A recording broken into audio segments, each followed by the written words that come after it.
So I guess like the main benefit for log file system and SSDs Is wear level out. Yeah. And the main benefit of SSDs all by themselves is rotational delay and seek time go to 0. Okay, so it gets rid of all of that latency. And it, oh, by the way, that write occurs at memory speeds, not disk speeds. Because that's a memory, and it moves up just a little bit slower, only a tiny bit slower than main memory. But very, very close, within an order of magnitude. Okay, instead of 4 or 5 magnitudes different for a rotational disk. So they are wicked, wicked cool.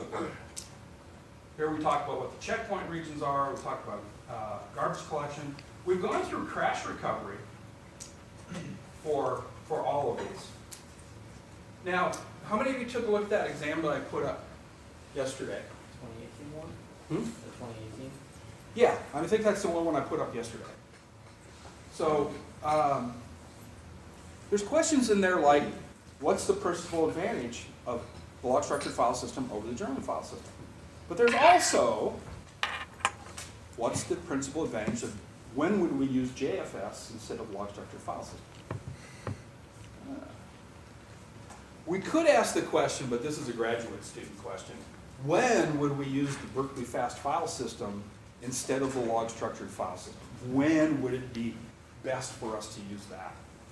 That's a graduate student question. All right. It's easy, the 80s. Huh? It's easy, the 80s. The 80s.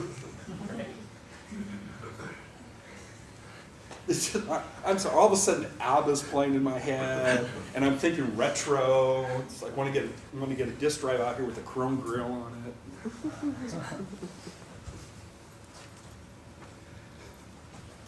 But, so the journaling file system is if we have a system that is unlikely to fill the log, the journal in memory before the journal on disk is played out, journaling file system's fine. And it's less code. It's less complex. Okay? So if you have a system that doesn't have, that's, you know, you can pretty much guarantee will never have this extreme of I/O, journaling file system's fine. Okay? If you've got a very small disk, all right, the fast file system is fine. How many of you ever heard of RAM disks? Disks that are actually in memory. We do those with files and do memory mapping for them. Well, at that point, the disk is in memory. So it turns out there's no seek time for going to different places of that in-memory disk. So it turns out seek time or rotational delay is 0. So there are plenty of systems running around that have small RAM disks that use the very simple file system because it works for them and the code is very small. When you start getting into embedded systems, the size of your code matters. Okay? You may only have 8K to run all your code in. And it might just be physical memory. You have to manage the physical memory yourself. Okay? No virtual memory. Because sometimes the application is the operating system. Because it's the only thing that's running. Okay, so embedded systems come with a whole other set of issues. We also have what are called real-time systems. And real-time systems have to operate with relation to the real-world clock. Okay? When we say we give you the CPU, we take it away from you and park you, you can't tell that we took it away from you.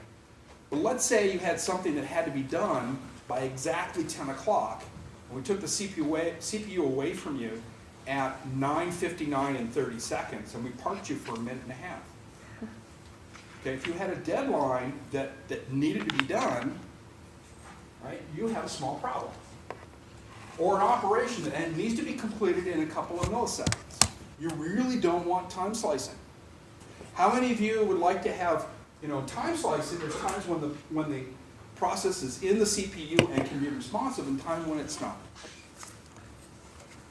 How many of you are aware that airbag deployment in your car is done by a computer?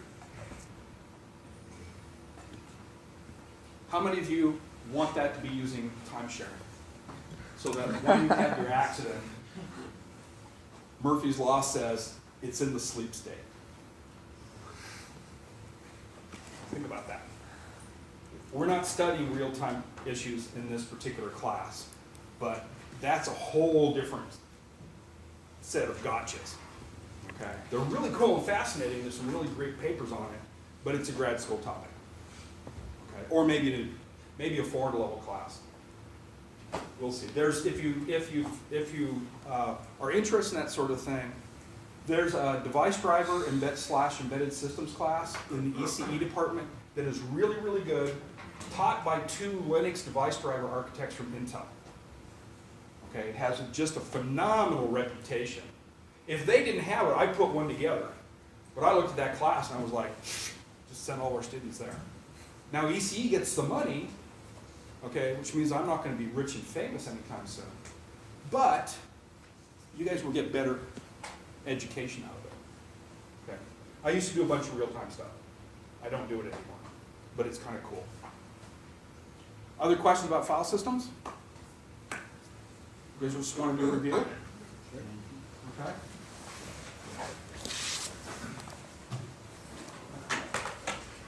All right. Who's got a question? So the question is about the buddy system. How much detail do you want in that? Oh, how much detail do I want? Okay. So the buddy system is an order one algorithm. And the buddy system works by having a fixed number of queues, each corresponding to a block size. Block size is your powers of 2. The relationship between any one queue is the queue next above it in size is 2 times its size, and the queue below it is 1/2 its size. So it's a power of 2 difference. When a request comes in, we determine what is the queue that will satisfy that particular request, and we know which queue it is because if it only has 1 bit set, it has to be a power of 2. And go directly to the queue. And if it says more than 1 bit set, we just round up to the next power of 2. And then that's the queue we go and get. If there's a block available, then the allocation succeeds and we return a data block. Okay? If the allocation fails, okay, and by that I mean there wasn't a block available on that queue, we go find one. But we do it in a very simple way. The first thing we do is we ask the queue above us, do you have a block? Now, eventually we will get an answer. Okay, and the answer will either be, here's a pointer to a block, or there is no block available, which will be a no. But that's eventually, because the queue above us will go through the exact same procedure. If it doesn't have one, it'll ask the queue above it. The only one that can't ask the queue above it is the very top queue. So we get all the way up there, then we'll propagate back down a null, indicating that we can't create a block for you. Now, that's not all that we do, because now it turns out that perhaps there are blocks on the queue below us that if only they coalesced, we could have a block. So after that, we're going to ask the queue below us, can you coalesce 2 blocks and give them to me? And that's what we're going to do. We'll either get back a pointer or a null. If the queue below us does not have a coalesced block, it'll ask the queue below it, etc. Okay? So in the end, if malloc, just some memory allocator, if it returns a null pointer, it means that we could neither split a block to create that size, nor coalesce any blocks to create a block that size. Okay?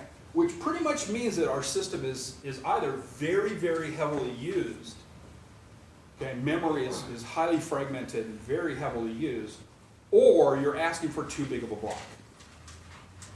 Because Malik will let you ask for a terabyte. It will. It's a great way to get a null pointer come back. Okay. You know, I'd like to have,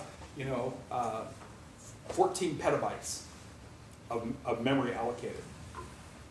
You might get it, you might not. Depends upon the allocator. We don't necessarily tell you that you succeeded when there's memory for you, but we're going to pretend that that's the way it works. There's some optimizations we can do that are really funky. But that's the way it works. You're going to get back a pointer. If there's any way we can create a block that size, either one already exists, or we can create it through splitting or coalescing, or we'll get back a null pointer, and that just means we couldn't get you a block under those three conditions. Okay? And so that's how the buddy system works. Does that answer your question? There's a lot of little finicky little details in there, isn't there? My advice is to organize them, like write them on a whiteboard, and then turn them into a bullet list. Okay. This might be too specific, but the last couple practice finals had MLFQ on it. Have we explained that on midterm? Is it just that? It's almost like it's important. It's almost like it's really important. We might expect it. Okay. And the question in the final is always explain the MLFQ as we implemented it in Project 4. So if you go and give me just the definition that says time slice instead of budget, and reset as your promotion instead of promote by 1, it's a great way to lose half points. Because odds are really good, you know what you implemented. Or how many people have already got some brain bleach out, and have already scrubbed those brain cells free? Okay. The buddy allocator is an alternate option to paging? No, the allocator is for allocating memory, like with malloc. Okay, it's not a memory manager in the sense of paging versus segmentation. So the buddy allocator will work in both segmented architectures and paging architectures. It's just how malloc works. When you go to allocate data, now let's back up. One of the things I didn't say from your question, that's direct to your question, is the buddy system has a trade-off, and that is speed of allocation for increased internal fragmentation. But we will never waste more than 1 byte short of half a block. Right? Because if we were wasting a half a block, that means that we actually need a block from the next level down. Okay, so at most we'll waste just short of a full block. So this is going to be our allocator now. Say you malloc, let's say you malloc 4 bytes. You want to allocate a very small string. You just want to get yes or no, and wire and or yes and no, something like that. Well, if the memory allocator for malloc doesn't have any more room in the buffers it currently has, it's going to go to the operating system and say, allocate me a block. This is how much I need, 5 bytes. Maybe the smallest block size, though, is 1K. So you'll get back 1K, but malloc will only let you know about 5 bytes of it. Then the next request to malloc, it can take parts of that page and allocate them out to different structures, different calls to malloc. Okay, but it doesn't have anything to do with virtual to physical memory translation. It's all virtual. Does that help? Other questions? Explaining the clock algorithm, is it enough to get the points to just state all the steps in it, or do you want us to? Well, yeah. I mean, you're going to have to state. Well, you have to set its steps. It's set up. We're going to organize all page frames in the system in a circular queue. And we do that logically, or however. At any particular point in time, we have a pointer to a particular page frame. And then we consider that to be a hand of the clock. When a page frame is requested, we check the current page frame. And if it is free, that is, or unused, excuse me, that is, it's not referenced and not dirty, then we can allocate that page frame. And then we move to the next, then we update our pointer to the next position. If it's not free or unused, what we're going to do is say, if it has been referenced, we will clear the reference bit and then update the pointer. If it hasn't been referenced but is dirty, we will ask the disk driver to write it to disk, and then we'll advance the pointer. Eventually, once it's been written to disk, the device driver will clear the dirty bit. The goal here is for us to find a free or unused page frame where the reference bit is 0 and the dirty bit is 0.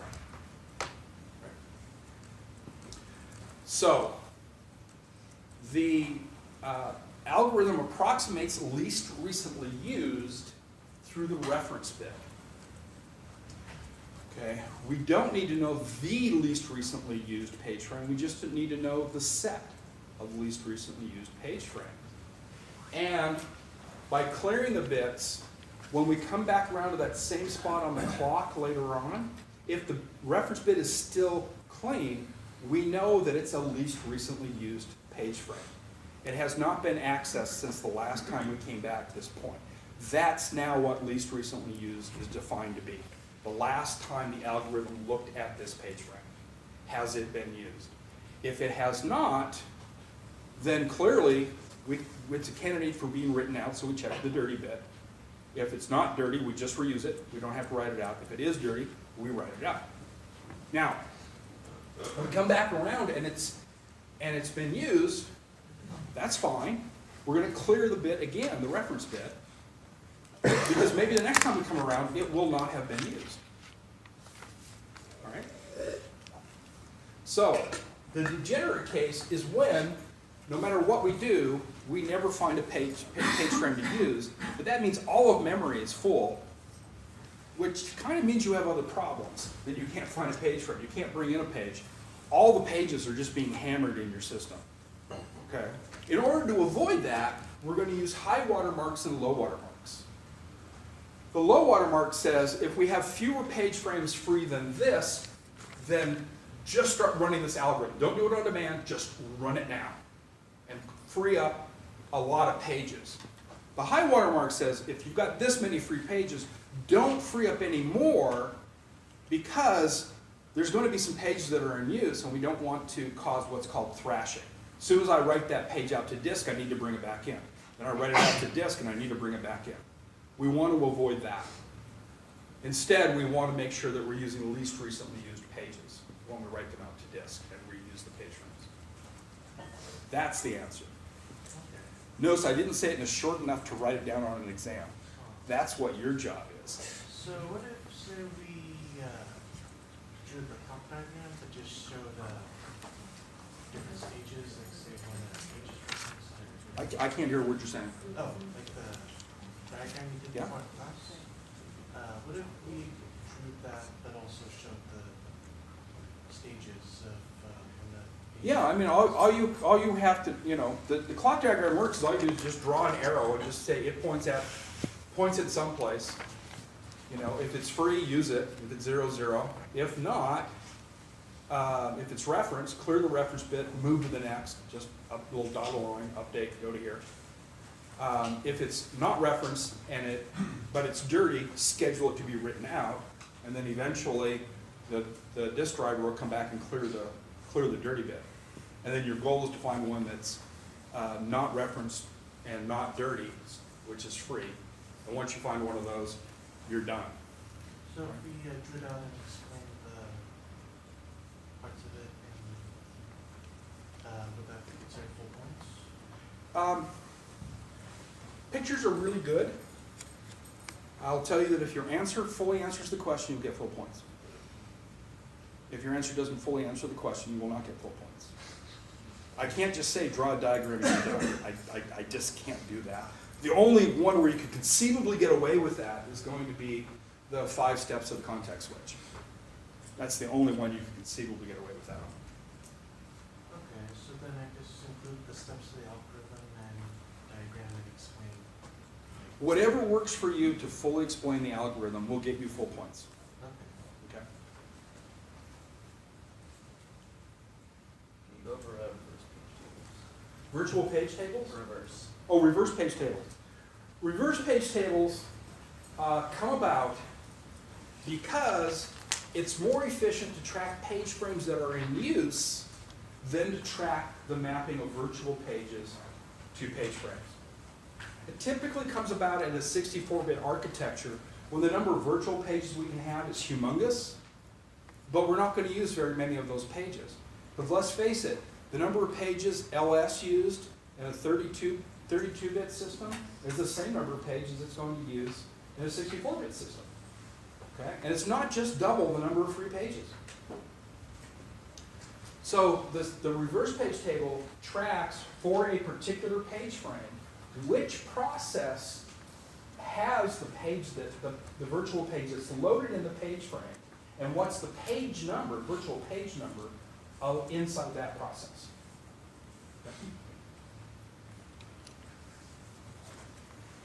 Could we go over the segmentation address translation? Oh, segmentation address translation. You guys just want me to talk through it, or you want me to work an example? Example. Yeah. Oh, actually, I'm going to do it over here, so the people back can see what's going on. Okay. So, in order to work one of these, I'm going to have to give you a table. We'll have code, data, stack. Now we're just going to use 4 segments. That's all we're going to use. What's the other segment? It's going to be unused. That's the piece we're giving away, right? Okay. So code segments can be 0, 0. Data segment will be 0, 1. 1, 0 is the unused. So we can't have any virtual addresses that begin